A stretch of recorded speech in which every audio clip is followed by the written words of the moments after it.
In the bright, sun-drenched town of Meadowville, a delicious mystery was unfolding. Berries, sweet and plump, were disappearing from bushes all over town. One day, the strawberry patch was full, and the next, poof, gone. The raspberries by the riverbank vanished without a trace. The townsfolk were baffled. Who could be the berry bandit of Meadowville? This was a job for the bravest, smartest, and fluffiest officer on the force, Officer Hops. He was a rabbit with ears so sharp they could hear a pin drop from a mile away, and a nose that twitched with an uncanny knack for sniffing out trouble. Adjusting his little police cap, he declared, "Don't you worry, everyone. I'll get to the bottom of this fruity fiasco." Officer Hops began his investigation at the scene of the latest crime,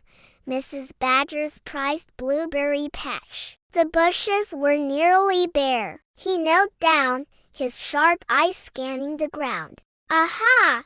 he exclaimed. A single, squished blueberry lay on a leaf, and next to it, a faint, sticky trail of purple juice. The trail led away from the patch and into the woods. With his nose twitching a mile a minute, Officer Hops followed the clues. The trail was faint, but his detective skills were strong. It zigzagged through the tall grass, past the old oak tree, and wound its way deeper into the forest. The trail of juice led him to a familiar part of the woods, right to the front door of a cozy-looking den. Officer Hops knew this place well. It was the home of Slyly the Fox. Now, Slyly had a bit of a reputation. He was known for being, well, sly. He was clever and quick, and sometimes his cleverness got him into a bit of mischief. Of course, Officer Hops mumbled to himself. A fox with a sweet tooth. It all adds up.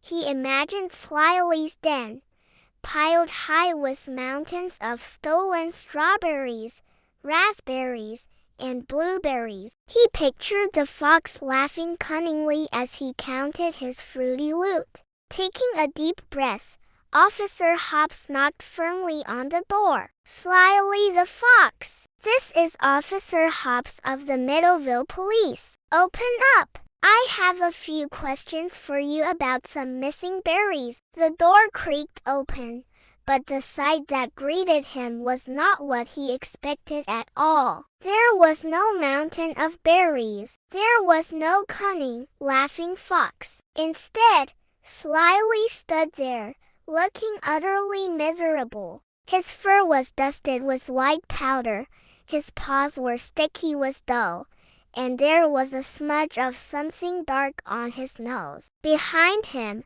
the den was a disaster zone. Flour covered every surface like a fresh blanket of snow. And in the middle of the room, on a wobbly table, sat the saddest-looking pie Officer Hops had ever seen. It was lopsided, burnt on one side, and oozing a strange, dark liquid. Slyly didn't even try to hide. He just looked at Officer Hops with big, watery eyes. "Oh, Officer Hops," he sniffled, his voice trembling. "I'm a terrible baker."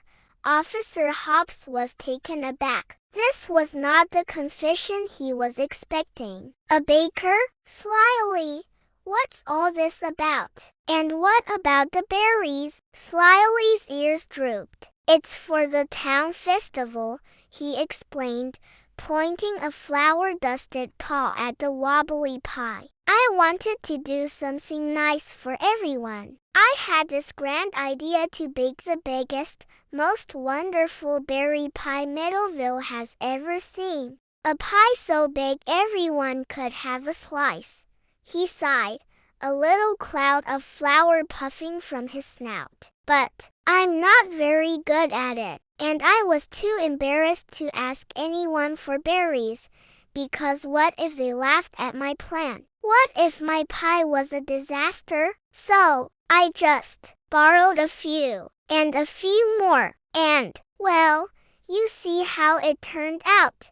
He gestured again to the burnt, wobbly mess. Officer Hops looked at Slyly, covered in flour and sadness. He looked at the disastrous pie, and he looked at the genuine disappointment in the fox's eyes. He saw that Slyly hadn't been trying to be a thief. He wasn't hoarding the berries for himself. His heart was in the right place, even if his baking skills weren't. Slyly's plan wasn't born from selfishness, but from a clumsy, secret desire to bring joy to the town. The police officer's rulebook said he should write a ticket for the missing berries, but his heart told him to do something different. He saw a need here that went beyond a simple rule. A smile slowly spread across Officer Hops's face. "Slyly," he said kindly, "I think you just needed a little help."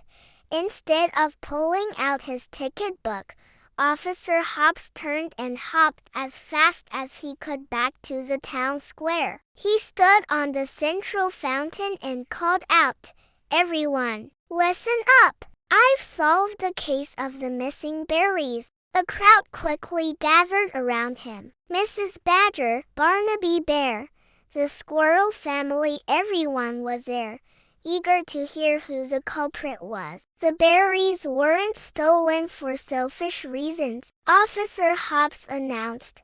Slyly the Fox took them because he wanted to surprise us all by baking a giant pie for the festival. He told them everything about Slyly's grand plan, his secret baking attempts, his fear of being laughed at, and the sad, burnt pie in his den. A murmur went through the crowd. They weren't angry. They were touched. Barnaby Bear, who ran the town bakery, chuckled. "A giant pie, you say?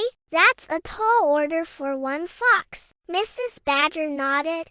"Poor dear, he should have just asked." Then, something wonderful happened. The animals of Meadowville didn't just forgive Slyly. They didn't just offer to give him the berries he needed. They saw the true heart of his plan and decided to make it a reality together. "I've got plenty of flour," shouted Barnaby Bear. "And sugar," chirped one of the squirrels, holding up a sack. Mrs. Badger declared, "Well, if it's for a town pie, he can have all the blueberries he needs from my patch." Soon, a parade of animals was heading towards Slyly's den. They weren't just bringing more berries. They brought sacks of sugar, bags of flour, rolling pins, pie dishes, and aprons. When Slyly saw the crowd approaching, he hid behind his door,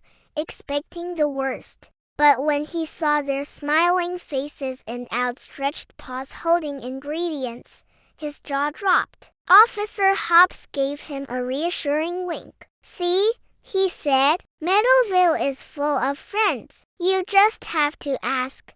The rest of the afternoon was a whirlwind of joyful chaos. Slyly's little den became a bustling community kitchen. Barnaby Bear showed Slyly how to knead the dough just right. The squirrels meticulously picked the best berries. Mrs. Badger shared her secret recipe for the perfect crust. Everyone had a job. They laughed, they worked, and they baked together, and the pie they created was magnificent. It was golden brown, perfectly round, and overflowing with a sweet, bubbly mix of every berry imaginable. The aroma filled the entire forest. At the festival that evening, the great Meadowville pie was the star of the show. Every single animal got a generous slice, and everyone agreed it was the most delicious pie they had ever tasted. Slyly, no longer embarrassed but beaming with pride, served the slices himself alongside Officer Hops. He learned a valuable lesson that day. It's always okay to ask for help, and sharing a dream makes it even sweeter. The whole town of Meadowville learned something too. They saw that true generosity isn't just about giving someone what they ask for. It's about seeing a need, understanding the heart behind it, and giving more than was ever expected. It's about turning a secret, wobbly plan into a warm, wonderful memory for everyone to share. Thanks so much for watching our story today. If you enjoyed the adventures in Meadowville, don't forget to like this video and subscribe to our channel for more heartwarming tales. See you next time.